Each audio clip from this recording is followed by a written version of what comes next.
Kmart was once a giant in the retail world. It had thousands of stores across the US, millions of loyal shoppers, and a name that everyone recognized.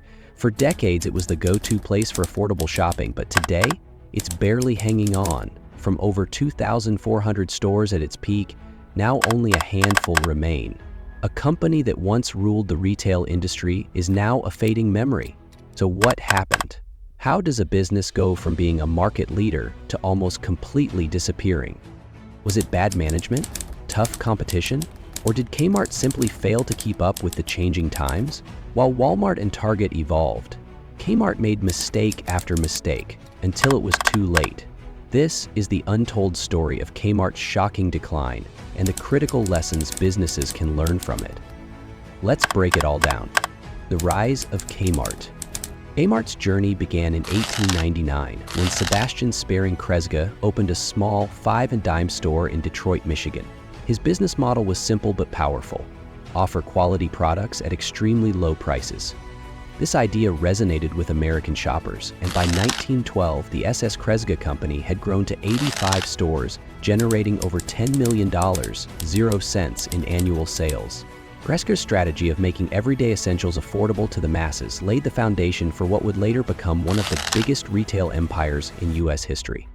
Then came 1962, a pivotal year for retail. That was when Kresge's company rebranded as Kmart and fully embraced the discount store revolution. This shift wasn't just another business expansion, it was a game changer. The first Kmart store opened in Garden City, Michigan, and it was an instant hit. Shoppers flocked to the store, drawn by its low prices, wide product selection, and convenient locations. Kmart was on its way to becoming a household name. Throughout the 1970s and 1980s, Kmart was unstoppable. The company expanded aggressively, opening stores in nearly every major city in America. By the late 1980s, Kmart had over 2,400 locations across the United States, Puerto Rico, and Guam. It wasn't just a discount store, it was a cultural phenomenon. Whether people needed clothes, furniture, home essentials, or electronics, Kmart had it all. The company dominated the retail landscape, outpacing competitors like Walmart and Target for years. One of Kmart's most brilliant marketing tactics was the introduction of the famous Blue Light Special. Whenever shoppers heard the words, "Attention, Kmart shoppers," they knew an exclusive, time-sensitive discount was about to be announced. The flashing blue light became an iconic symbol of unexpected bargains, keeping customers engaged and eager to shop.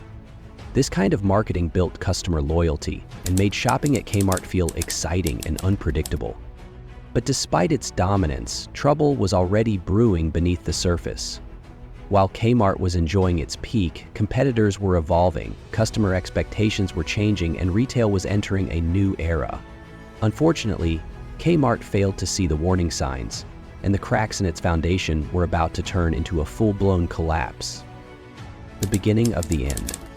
So what exactly happened? How did Kmart go from being America's favorite discount store to a near-extinct retailer? Well, there isn't just one reason. It was a series of poor decisions, missed opportunities, and brutal competition that sealed Kmart's fate. Let's break it down. The Walmart and Target takeover. In the 1980s and early 1990s, Kmart was still a dominant force in the retail world. It had thousands of stores, millions of loyal customers, and decades of success behind it. But while Kmart was resting on its past victories, a new competitor was quietly reshaping the retail landscape: Walmart.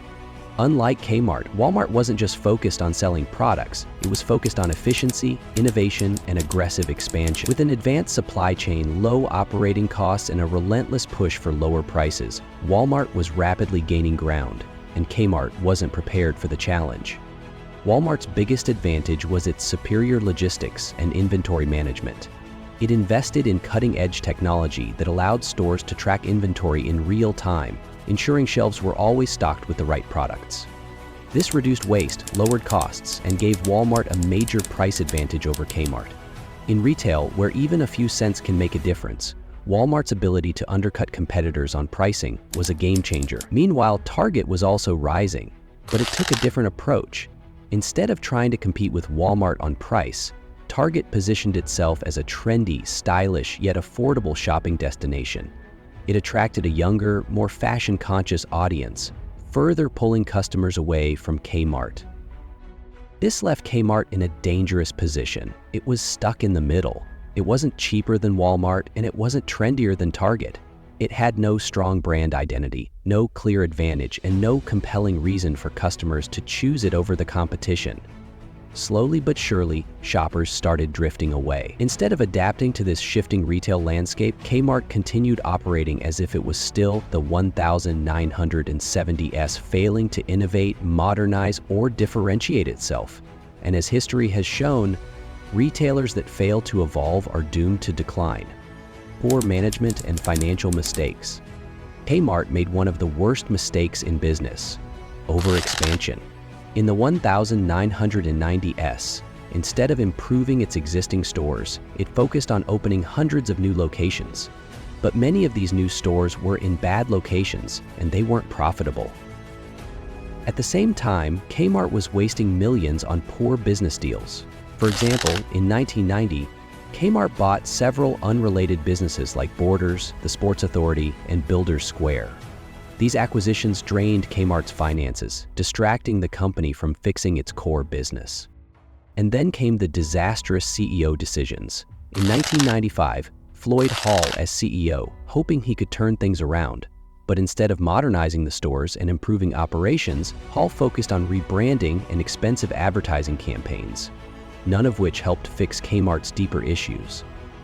The digital revolution. Kmart's biggest missed opportunity. While Kmart was struggling to survive, the internet was transforming the world. Companies like Amazon and eBay were proving that online shopping wasn't just a trend, it was the future.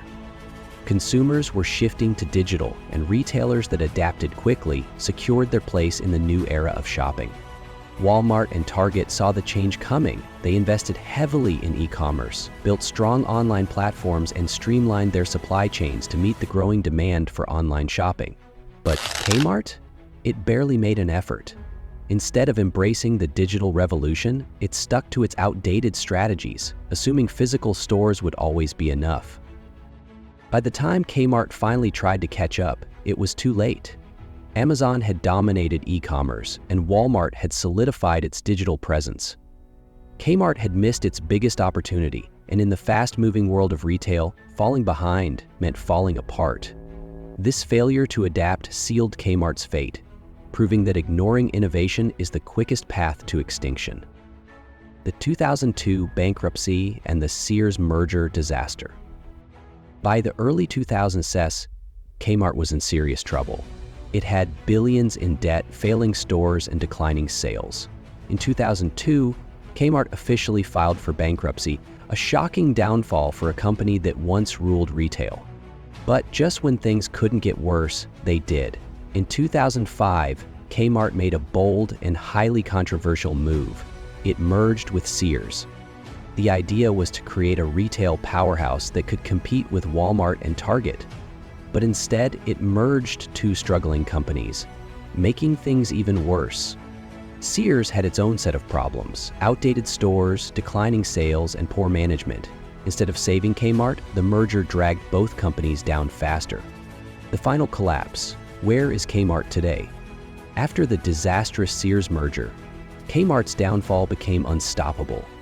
Stores were shutting down year after year, and customers had already moved on to better options. The once thriving retail giant was now a shadow of its former self. By 2018, Sears Holdings filed for bankruptcy, and Kmart's store count plummeted from 2,400 locations to just a handful. Without innovation, strong leadership, or a clear strategy, there was nothing left to save. The brand that once dominated American retail had been reduced to a fading memory. Today, only a few Kmart stores remain, serving as a shocking reminder of how quickly a retail empire can crumble. Once a household name, Kmart now stands as a cautionary tale, a lesson in how failing to evolve can lead even the biggest companies to ruin. The lessons from Kmart's failure. So what can businesses learn from Kmart's downfall? Here are 3 critical lessons. Adapt or die, businesses must evolve with the times. Kmart failed to embrace technology and lost to Walmart and Amazon. Customer experience is everything. While Walmart improved efficiency and Target built a strong brand, Kmart let its stores become outdated and uninspiring. Smart leadership matters. The wrong business decisions can destroy even the biggest companies. Kmart's overexpansion, bad acquisitions, and poor financial choices sealed its fate. And that's the untold story of Kmart's decline. A classic example of how even the biggest businesses can fall apart if they fail to adapt and innovate. What do you think was Kmart's biggest mistake? Let me know in the comments below. If you enjoyed this video, don't forget to like, share, and subscribe for more business failures and successes. Thanks for watching, and I'll see you in the next one.